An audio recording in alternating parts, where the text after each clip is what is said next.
अनाथ 3 नागिन बहनें। काली नगर का जंगल बहुत ही घना था। कहते थे वहां पर काफी जंगली और खूंखार जानवर रहते थे।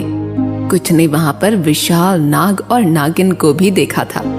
कोई भी उस जंगल में जाने से कतराता था। उसी जंगल में सुकन्या और मानव नाग नागिन का जोड़ा रहता था। वो दोनों एक दूसरे से बहुत प्यार करते थे। उनकी 3 बेटियां थीं, मणि, मनिका और मानिका। वो पूरा एक सुखी परिवार था। एक दिन सुकन्या काफी उदास लग रही थी। क्या बात है सुकन्या, उदास क्यों हो? कभी कभी मैं बहुत डर जाती हूँ, कहीं हम में से कभी किसी को कुछ हो ना जाए। अरे ऐसे कैसे हो जाएगा? और क्यों हो जाएगा? कोई बुरा सपना देखा होगा तुमने।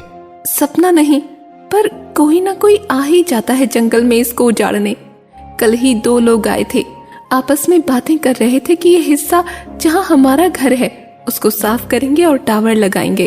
अरे यहाँ लोग पहले भी आ चुके हैं, पर कभी कोई कुछ नहीं कर पाता। ये जंगल इतने भयानक है। हाँ, पर वो। अरे छोड़ो, कुछ नहीं होगा। इतने में ही उनकी तीनों बेटियां वहाँ आ जाती हैं। क्या हुआ माँ पिताजी, आप दोनों कुछ परेशान लग रहे हैं? अरे कुछ नहीं, ये तुम्हारी माँ है ना, बस ऐसे ही डरी सी रहती है। किसी की बातें सुन ली और मन में डर बैठ गया। वो उन तीनों को उनकी माँ का डर बताता है। थोड़ी देर में शाम हो जाती है और तीनों बहनें अपने कमरे में सोने आ जाती हैं। जो माँ का डर है ना, वो सच है। मैंने भी कुछ लोगों को बात करते सुना था। वो कह रहे थे कि एक बड़ा हिस्सा साफ होने वाला है। ये सुनकर मणि और मानिका भी डर जाते हैं। सब अपना डर मन में लिए सो जाते हैं। अगले दिन जब सब उठते हैं तो उनका डर सच होता दिखता है। एक बड़ा सा बुलडोजर जंगल में घूम रहा होता है। सारे छोटे बड़े जानवर और पक्षी छुप रहे होते हैं। सुकन्या और मानव उस समय जंगल में होते हैं। बच्चे तो घर पर सुरक्षित हैं, पर अब हमें यहाँ से जल्दी निकलना होगा। जिस तेजी से ये आ रहा है, कहीं हम कुचले न जाएं। कुछ नहीं होगा, तुम जाओ, मैं आता हूँ। तुम जल्दी घर पहुँचो। सुकन्या जल्दी जाने लगती है। मानव पीछे रह जाता है और जिसका डर था वही होता है। वो बुलडोजर के नीचे आ जाता है। सुकन्या को पता भी नहीं होता कि पीछे क्या हुआ। घर पर पता नहीं कहाँ रह गए, पीछे ही आ रहे थे। इतनी देर में बुलडोजर वहां से गुजरता है। जब तक कि बुलडोजर यहाँ है, मैं जल्दी से उनको देख कर आती हूँ। सुकन्या मानव को देखने जाती है और पाती है कि वो मर चुका है। उसे अपनी आंखों पर विश्वास नहीं होता। वो रो पाती या बच्चों को कुछ बता पाती, इससे पहले ही बुलडोजर उल्टा चलता हुआ आता है और वो भी उसकी चपेट में आ जाती है। तीनों बच्चे घर पर इंतजार ही करते रह जाते हैं। उन्हें किसी अनहोनी का अंदेशा होता ही नहीं। काफी रात हो गई, माँ पिताजी शायद कहीं फंस गए हैं। चलो हम सब अब सो ही जाते हैं। कब तक इंतजार करेंगे? सुबह तक तो आ ही जाएंगे। वो तीनों उन दोनों का इंतजार करते करते सो जाती हैं। उनकी नींद दोपहर में खुलती है। अरे इतनी गर्मी कैसे है? क्या हो रहा है? माँ कहाँ है? पिताजी कहाँ है? वो उन दोनों को भी उठाती है। वो सब घबरा जाते हैं। उनको कुछ समझ नहीं आ रहा होता। मानिका बाहर निकलकर देखती है तो उसको आधा जंगल साफ दिखता है। वो समझ जाती है कि यहाँ क्या हुआ होगा, पर क्योंकि वो सबसे बड़ी होती है, वो उन दोनों को कुछ नहीं कहती। बस बोलती है कि यहाँ से चलना होगा। क्यों? कहाँ चलना है? माँ कहाँ है? पिताजी कहाँ है? बताओ ना दीदी। अरे वो दोनों अपनी दूर की चाची से मिलने गए हैं। अभी मिले थे मुझे, बहुत जल्दी में थे। उन्होंने कहा कि सामान बांधकर कहीं और चले जाना, हम कुछ दिन बाद वहीं मिलेंगे। वो तीनों एक गांव में पहुंचते हैं। वहाँ पर मानिका एक पेड़ के नीचे बैठकर एक बक्सा खोलती है और उसमें से एक एक अंगूठी अपनी बहनों को देती है।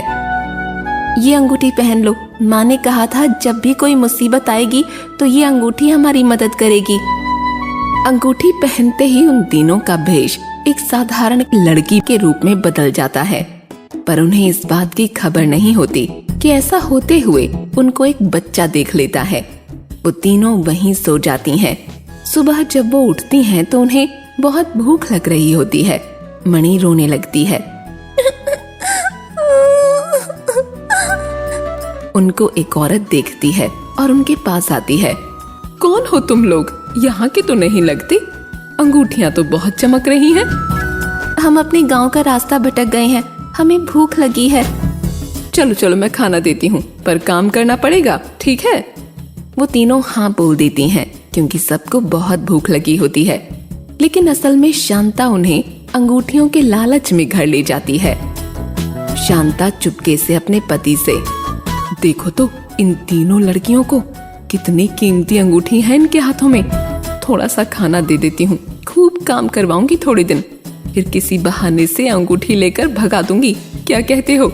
हाँ बिल्कुल सही, वैसे भी चिंटू की पढ़ाई का इतना खर्च होता है। शांता उन सबको थोड़ा सा खाने के लिए देती है और फिर काम पर लगा देती है। वो तीनों से ही खूब काम करवाती है। दीदी, मुझसे इतना काम नहीं हो रहा, ये आंटी अच्छी नहीं है। हाँ मणि, मुझे पता है, पर हम अभी कुछ नहीं कर सकते। ये हमें खाना भी तो दे रही है ना। तुझसे नहीं हो रहा तो कोई बात नहीं, मुझे दे दे, मैं तेरा काम कर दूंगी। ऐसे ही बस शांता रोज उनको थोड़ा सा खाने को देती और बिना पैसे दिए खूब काम करवाती। धीरे धीरे उसने उनसे खाना बनवाना भी चालू कर दिया। हम घर कब जाएंगे? माँ पिताजी से कब मिलेंगे? ये आंटी मुझे बिल्कुल अच्छी नहीं लगती। मानिका को समझ ही नहीं आ रहा होता कि वो उन दोनों को कैसे बताए कि माँ पिताजी अब इस दुनिया में नहीं हैं। बस कुछ दिन और, ठीक है? मैं भी नहीं रहना चाहती यहाँ पर। ये औरत लालची है, इसका ध्यान हमारी अंगूठियों पर रहता है। एक बार मणि कमरे में अकेली थी। अंगूठी के लालच में शांता उसके पास आती है। अरे प्यारी बेटिया, क्या कर रही हो? कुछ खाएगी क्या? नहीं, मुझे कुछ नहीं चाहिए। अच्छा, अपनी अंगूठी तो दिखाना जरा, गंदी हो गई है। ला, साफ करके देती हूँ। नहीं, मेरी दीदी ने मुझे मना किया है। अरे कोई बात नहीं, जब साफ हो जाएगी ना तब दीदी भी खुश होंगी। नहीं नहीं, दीदी ने मना किया है। शांता बहुत कोशिश के बाद भी मणि से उसकी अंगूठी नहीं ले पाती। शांता उससे चिढ़ जाती है। अगले दिन वो उससे खूब काम करवाने की सोचती है और करवाती भी है। मणि थक जाती है, पर फिर भी वो उसकी एक नहीं सुनती। आप इससे इतना काम क्यों करवा रही हैं? ये बहुत छोटी है। अच्छा, जब खाना खाना होता है तब तो छोटी नहीं होती। आप मेरी बहनों के लिए ऐसा मत बोलिए। और आप हमें पैसे भी कहाँ देती हैं? पैसे? कौन से पैसे? मुझे पता चल गया है कि अगर कोई काम करवाता है तो उसे पैसे भी दिए जाते हैं, तो आप तो देती ही नहीं है। अच्छा, तो ये बात है, इसीलिए आजकल तुम लोग ठीक से काम नहीं कर रहे। किसने सिखाया तुम्हें ये सब? शांता काफी गुस्से में होती है। वो मानिका को धक्का दे देती है। इतना सब सुनकर मणि और मनिका भी आ जाती हैं। शांता उनको भी गुस्से में धक्का देती है और उनकी उंगलियों से अंगूठियां निकालने की कोशिश करती है। किसी तरह वो तीनों हिम्मत करके वहाँ से भागती हैं और उसी पेड़ के नीचे जाकर बैठ जाती हैं। तभी शांता का बेटा चिंटू खेलकर घर आता है। चिंटू वही लड़का होता है जिसने उन्हें नागिन से लड़की बनते हुए देखा था। वो अपनी माँ को सारी बात बताता है। ये सुनकर तो शांता की अंगूठी पाने की जिद और पक्की हो जाती है। वो उनके पास जाने लगती है। जब वो उनके पास पहुंचती है तो देखती है कि उन तीनों ने अंगूठियां निकाल दी थीं और अब वो नागिन के भेष में आ गई थीं। वो सब गुस्से में हुंकार भर रही थीं। इन आंटी ने मुझे छोटी बच्ची समझकर खूब परेशान किया है। अब हम तीनों इनके परिवार को खत्म कर देंगे। हाँ, मैंने भी इन्हें बहुत समझाया कि ऐसा ना करें, पर इन्होंने हमारी मजबूरी का फायदा उठाकर बहुत परेशान किया। ऐसा नजारा देखकर शांता के हाथ पैर ठंडे पड़ गए। वो डर से कांपने लगी। मुझे माफ कर दो, मुझे लालच आ गया था, मुझे पैसों की जरूरत थी। लालच में तुम इतना गिर गई कि छोटी सी बच्ची को भी नहीं छोड़ा तुमने। बस बहुत हुआ, तुम्हें इसकी सजा जरूर मिलेगी। नहीं नहीं, ऐसा मत करना, मैं अपनी गलती मानती हूँ। मेरा छोटा बच्चा है, उसके बारे में तो सोचो। इतना सुनते ही बस मानिका और उसकी बहनें अपना रूप बदलकर एक आम इंसान बन जाती हैं। शांता की जान में जान आती है। ये अंगूठियां आप ही रख लीजिए, हमें इनका कोई लालच नहीं है।